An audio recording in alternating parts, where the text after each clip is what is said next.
અરવલ્લી મોડાસા તાલુકાની સરડોઈ ગ્રામ પંચાયતમાં સરપંચ વિરુદ્ધ મોરચો મંડાયો, જ્યાં મહિલા સરપંચના પતિ પંચાયતનો વહીવટ સંભાળતા હોવાનો આક્ષેપ કરાયો છે।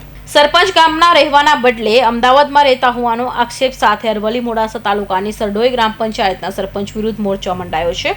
મહિલા સરપંચના પતિ પંચાયતનો વહીવટ સંભાળતા હોવાનો આક્ષેપ કરાતા પંચાયતના મહિલા સદસ્ય તેમજ અગ્રણીઓ સહિત મોટી સંખ્યામાં સ્થાનિકો કલેક્ટર કચેરી પહોંચ્યા હતા અને સરપંચ પતિની દાદાગીરી સામે પગલાં લઈ મહિલા સરપંચને પદ પરથી દૂર કરવાની માંગ કરાતા જિલ્લા કલેક્ટરને લેખિત આવેદનપત્ર આપવામાં આવ્યું છે। સરપંચ પતિ જયદત્તસિંહ પુવાર કોંગ્રેસના પૂર્વ જિલ્લા ઉપપ્રમુખ છે।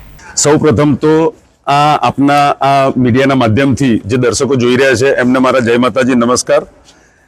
આપ સૌ જાણો છો તેમ સરડોઈ ગામની ચૂંટણી આજથી 3.5 વર્ષ પહેલા થયેલી।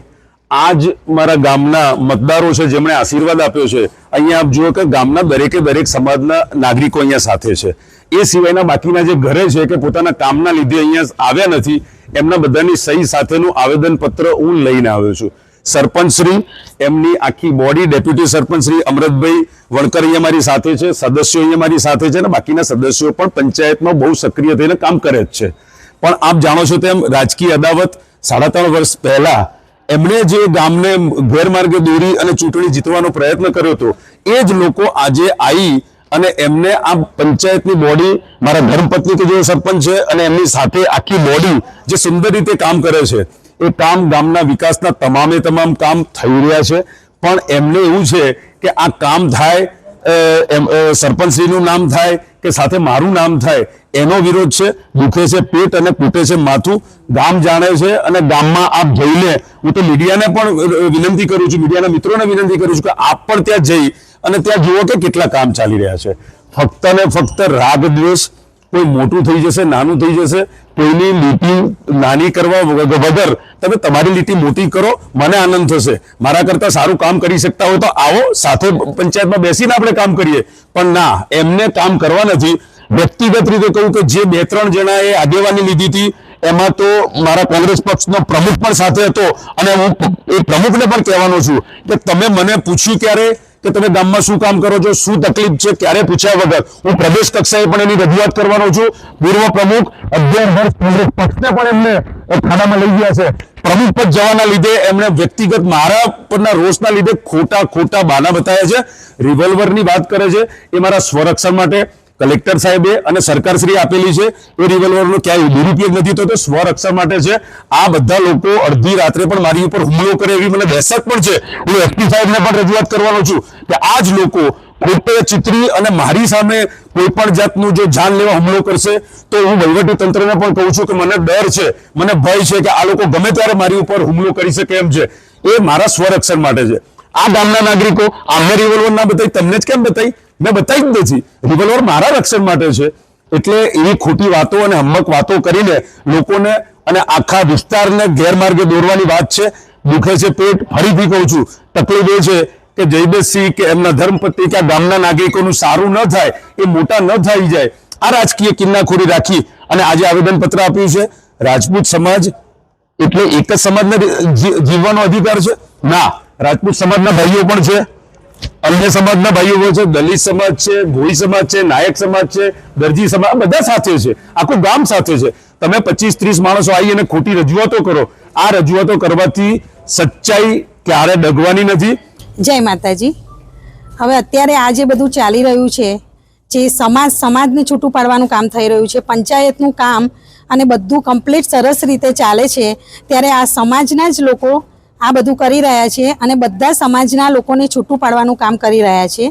આ બધી વસ્તુ જે છે એ ઇલેક્શન વખતે જે લોકોએ અમારી પાછળ હતા કે જે હારેલા હતા, એ લોકો જ અમારું કામ બગાડવા પર પડ્યા છે। અને અત્યારે એવું નથી, પંચાયત એનું કામ બધું જ બધું શિડ્યુલ પ્રમાણે બધું જ કામ થાય છે, પણ આ એમનું એક બહાનું છે અને આ રીતે સમાજને પણ છૂટો પાડે છે અને બીજા સમાજ વચ્ચે પણ વિખવાદ ઊભો કરે છે। બીજું કંઈ જ કારણ છે નહીં આના માટે।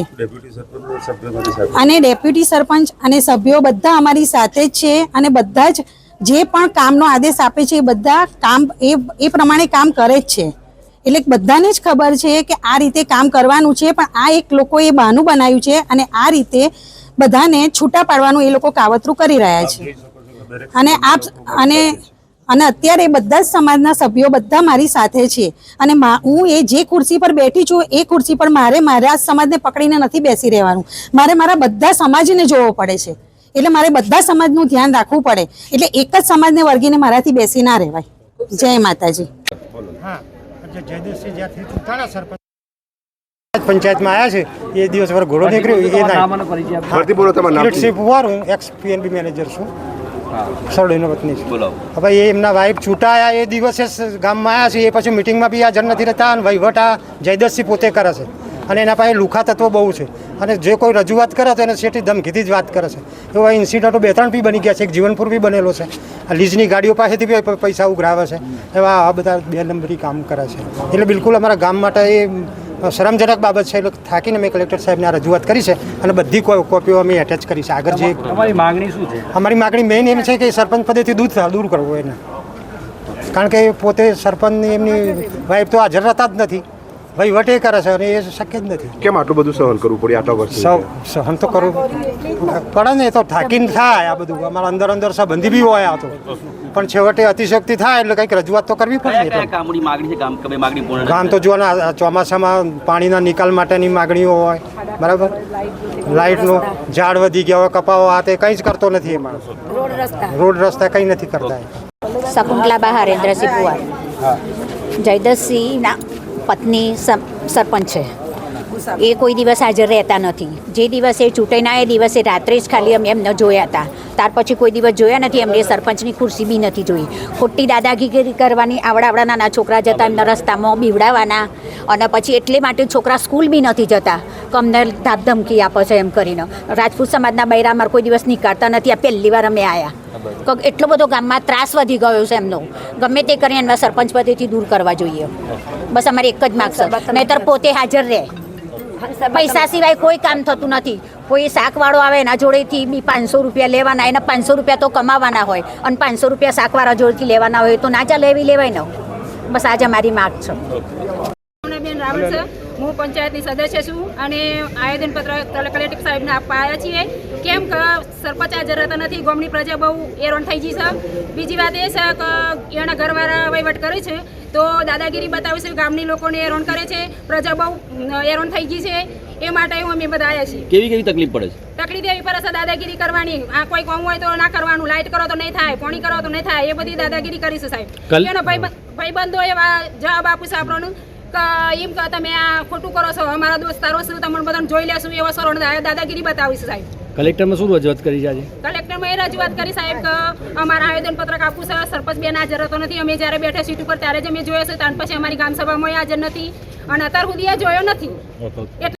સરડોઈ ગ્રામ પંચાયત સરપંચ સહિત સમર્થકોના ગ્રામજનોના આક્ષેપોને લઈ કલેક્ટરને આવેદનપત્ર આપ્યું છે. ત્યારે સરપંચ ઉત્સાહબા અને સરપંચ પતિ જયદેવસિંહ પુવારે આક્ષેપોને ફગાવતા કહ્યું હતું કે ગ્રામ પંચાયતનો વહીવટ પારદર્શક ચાલતો હોવાનું જણાવ્યું છે.